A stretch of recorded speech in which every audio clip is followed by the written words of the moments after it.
So you've been a busy guy. You have been updating, and I'm going to put the link in just chat a second here. You Yep. have been working on your Substack, so I see that you have a lot of content there. I'm going to put this in the chat for you guys.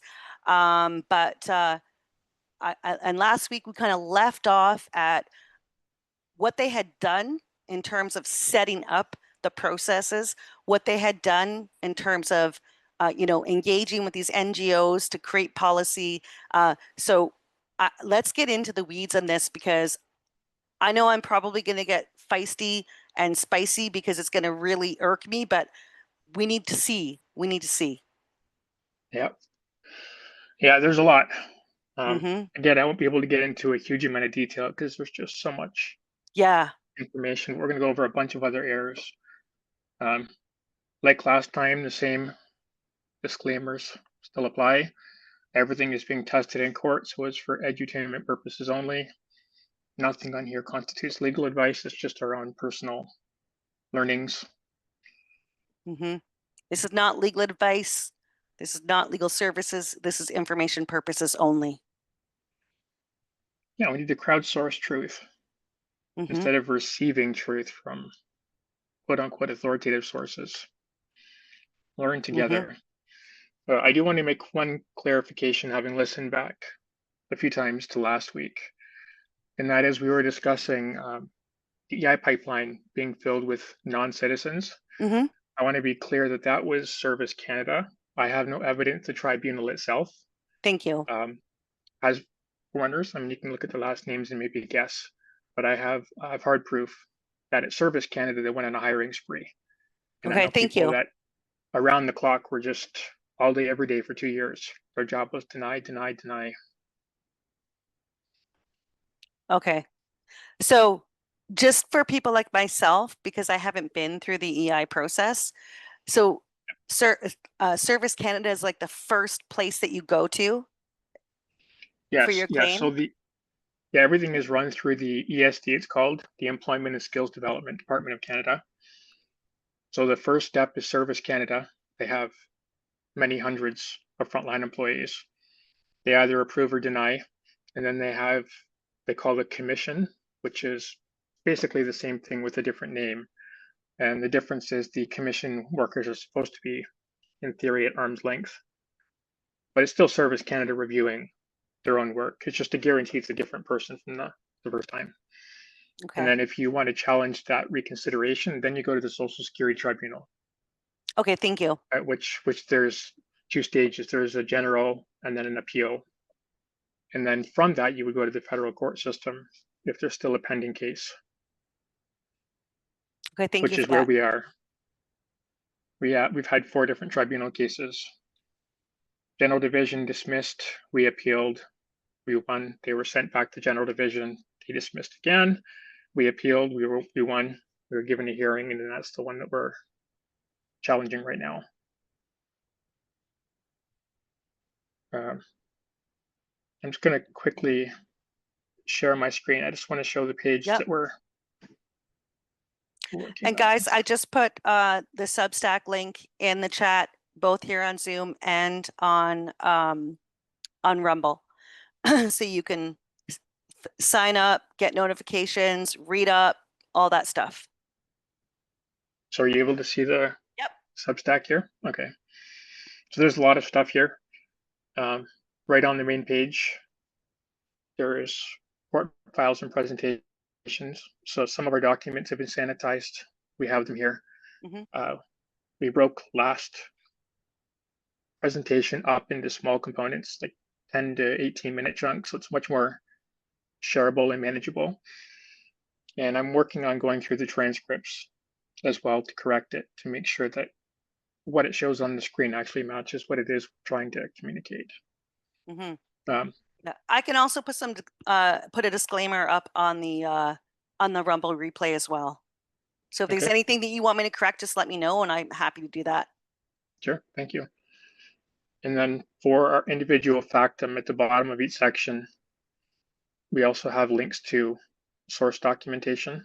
So like the BE memo, there's the actual affidavit, which contains the BE memo for the templates.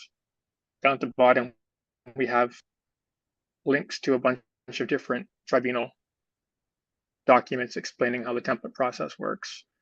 The BE memo is an important one. It is the primary basis upon which the Service Canada en masse denied people for COVID. So I encourage people to read through. And we are the only case that managed to get this evidence into the record.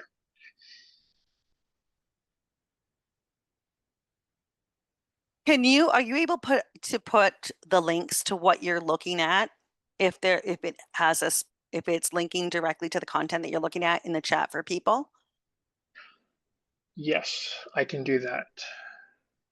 I know you've got a lot of content on there, and I think people need to see the specific evidence that you've filed.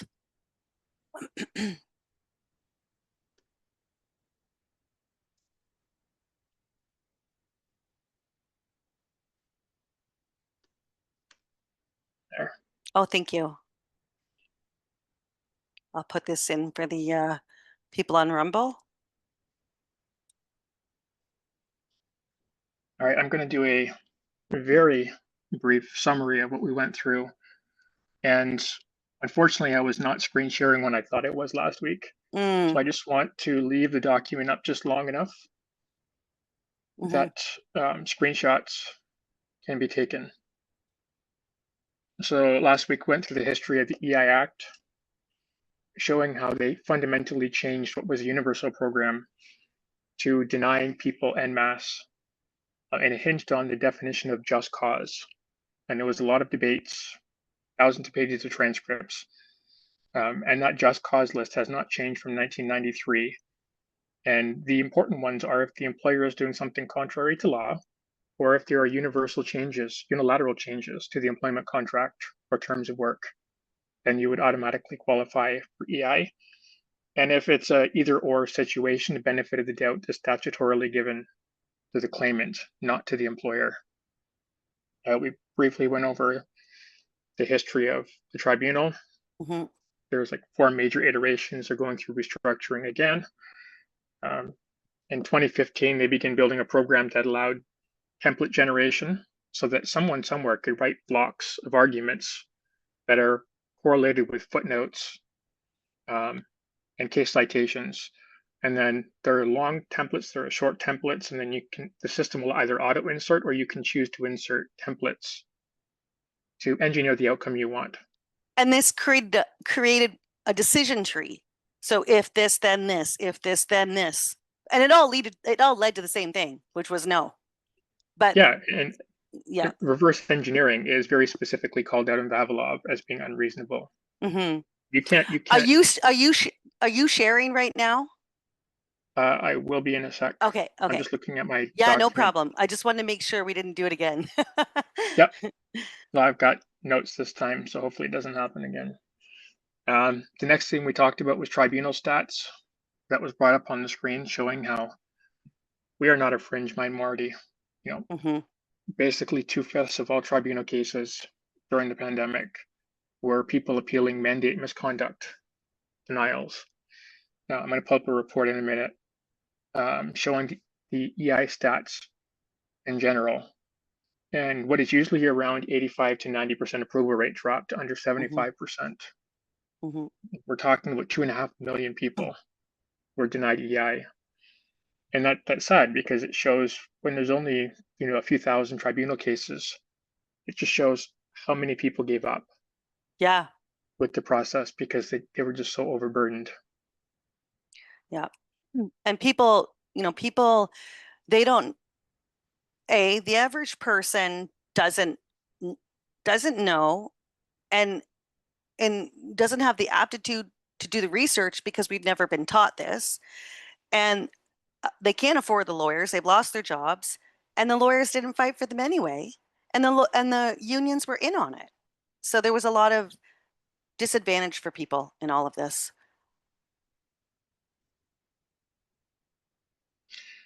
All right, so are people seeing, um, try and zoom, are people seeing my factum?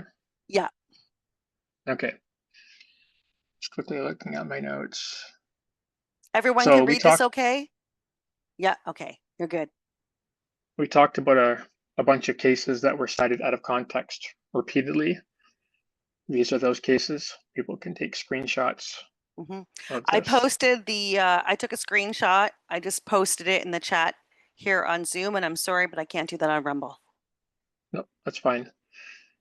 So this is the spots, the paragraphs in those particular cases that were lifted out of context, where judges said, in those cases, we're not going to examine what the employer did. And they lifted that and said, oh, anytime there's misconduct, we're not going to look at the employer, which is not what was meant, but that's what they have used. Hmm. Um, and of course, that's outrageous. So I'm just going to pause on the screen long enough that people can take screenshots of the argumentation. Okay. So what I'm quickly going to do, I want to